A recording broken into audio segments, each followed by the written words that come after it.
Home of cricket Mirpur ছেড়ে এবার বঙ্গবন্ধু স্টেডিয়ামে বাংলাদেশ জাতীয় ক্রিকেট দল।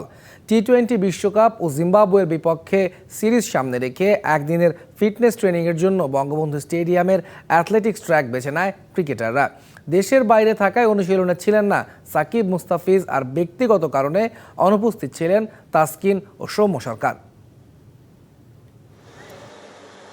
বঙ্গবন্ধু স্টেডিয়ামের ট্র্যাকে মুখগুলো চেনা, তবে দৌড়বিদ হিসেবে সবাই অচেনা জাতীয় ক্রিকেট দলের ৩৫ ক্রিকেটার এবার অ্যাথলেটিক ট্র্যাকে। সাত সকালেই ৩৯ ডিগ্রি ফিল লাইকের তাপমাত্রা মেখে স্প্রিন্ট আপ লিটন শান্তদের। তবে কেন এই স্প্রিন্টিং জানালেন ট্রেনার ইফতেখারুল ইসলাম ইফতি।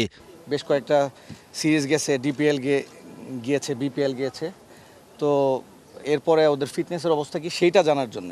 এখন এইটা জানার পরে আমরা আসলে প্লেয়ারদেরকে ইন্ডিভিজুয়াল কাকে কি কোন ফিটনেস ট্রেনিং করাইতে হবে, কতটুকু করাইতে হবে, এগুলো আমরা ফাইন্ড আউট করব।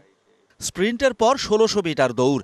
সিনিয়র সিটিজেন মাহমুদুল্লাহ রিয়াদ পিছিয়ে পড়লেও সবচেয়ে দৃষ্টিকটু ছিল শামীম পাটোয়ারির সবার পরে দৌড় শেষ করার দৃশ্য।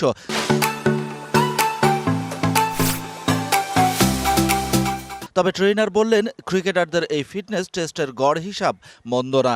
যারা ২০ মিটারে স্লো তাদেরকে হয়তো আমরা ২০ মিটারে ফাস্ট করার জন্য, কারণ নর্মালি ১-২ ইঞ্চির জন্য আসলে রান আউট হয়, বা ১-২ ফিটের জন্য আমরা একটা ফোর সেভ করতে পারি না। এভারেজ পারফরমেন্স গুড, তবে ইমপ্রুভ করা আসলে আমাদের ট্রেনাররা তো আমরা আসলে গুড বলতে পারি না বা বলি না আসলে নর্মালি, কারণ আমাদের চাহিদার আসলে শেষ নেই। ২০০৫ সালে জিম্বাবুয়ের বিপক্ষে টেস্ট ও ওয়ানডে দিয়ে ২২ গজের দ্বৈরথের পর্দা নেমেছিল বঙ্গবন্ধু স্টেডিয়ামে। ২০১১ আইসিসি বিশ্বকাপের উদ্বোধনী অনুষ্ঠান হয়েছিল এই স্টেডিয়ামে। তবে ক্রিকেট আর গড়ায়নি এই মাঠে। হোমে জিম্বাবুয়ের বিপক্ষে সিরিজ সামনে রেখে বঙ্গবন্ধু স্টেডিয়াম থেকেই অনুশীলন শুরু করলো টাইগাররা। শুধু জিম্বাবুয়ের বিপক্ষে সিরিজই নয়, দেশের ক্রীড়াঙ্গনের এই সূতিকাগার থেকে টাইগারদের শুরু হলো বিশ্বকাপ প্রস্তুতিও।